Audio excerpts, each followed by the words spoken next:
Awareness కల్పించమన్నా. పిల్లల పెంపకంలో తల్లులు మాత్రమే బాధ్యులు కాదు, తండ్రికి కూడా బాధ్యత ఉంది. తండ్రి కూడా బిడ్డకి తినిపించాలి ఆహారం. పిల్లలకి వాళ్ళ పెంపకంలో తండ్రి సహకారం ఉండాలి. కేవలం తల్లే పెంచాలి, తల్లిదే బాధ్యత అంటే కాదు, తండ్రిని కూడా ఇన్వాల్వ్ చేయమన్నారు. పిల్లల పెంపకంలో తండ్రి బాధ్యత చాలా ఉంది. దాని ద్వారా తల్లులకి పిల్లలకి కూడా మంచి బాండింగ్ ఏర్పడుతుంది, బంధం.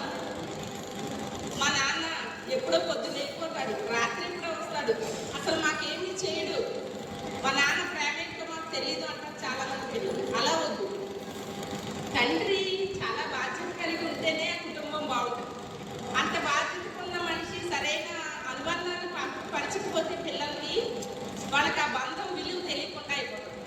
కాబట్టి తండ్రులు కూడా పిల్లల పెంపకంలో బాధ్యత వహించాలి. డబ్బు సంపాదించి పెట్టడం మాత్రమే కాదు అని మాకు ఈసారి పురుషుల భాగస్వామ్యం కూడా ఎక్కువ ఇవ్వమని చెప్పడం జరిగింది.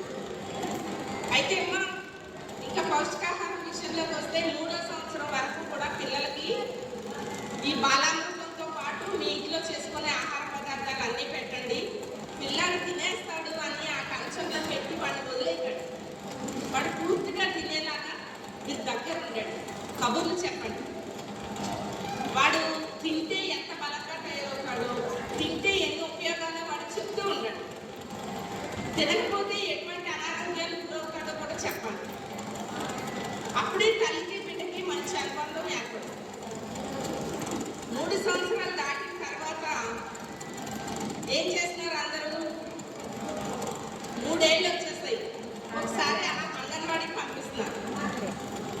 ఒక 6 నెలలు వాడికి అలవాటు అవుతుంది అంగన్వాడీ. మా పిల్లాడికి బడి అలవాటు అయిపోయింది, ఇంకేడవుడు అని డిసైడ్ అయ్యాక తీసుకెళ్ళి కాన్వెంట్లో వేసేస్తాం.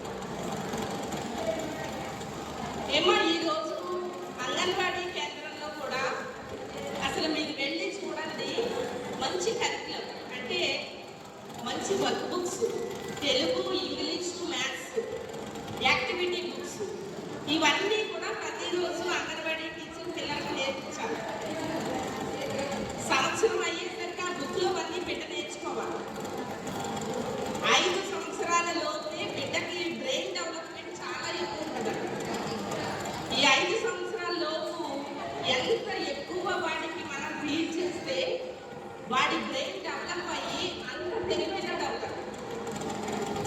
వాడు అందుకే ఆటపాటల ద్వారా విద్య నేర్పించాలి అని అంగన్వాడీ కేంద్రంలో ఆటపాటల ద్వారా విద్య నేర్పిస్తున్నారు. వాడికి బలవంతం విద్య కాదు, నువ్వు ఇక్కడ కూర్చో, ఇక్కడే నిల్చో, ఇలాగే ఉంటూ అనే రిస్ట్రిక్షన్స్ ఏమీ ఉండవు.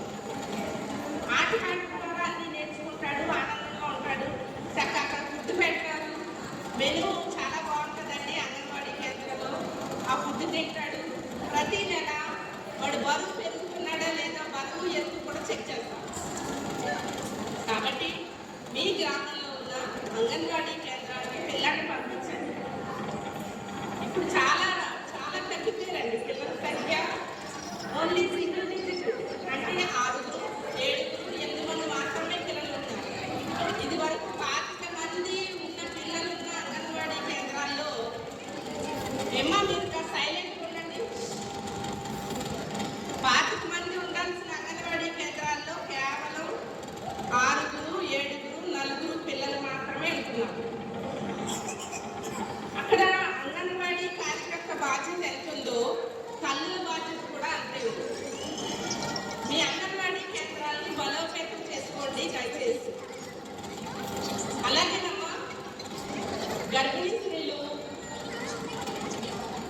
మంచి ఆహారం తీసుకోవడంతో పాటు వైద్య పరీక్షలు కూడా చాలా అవసరం.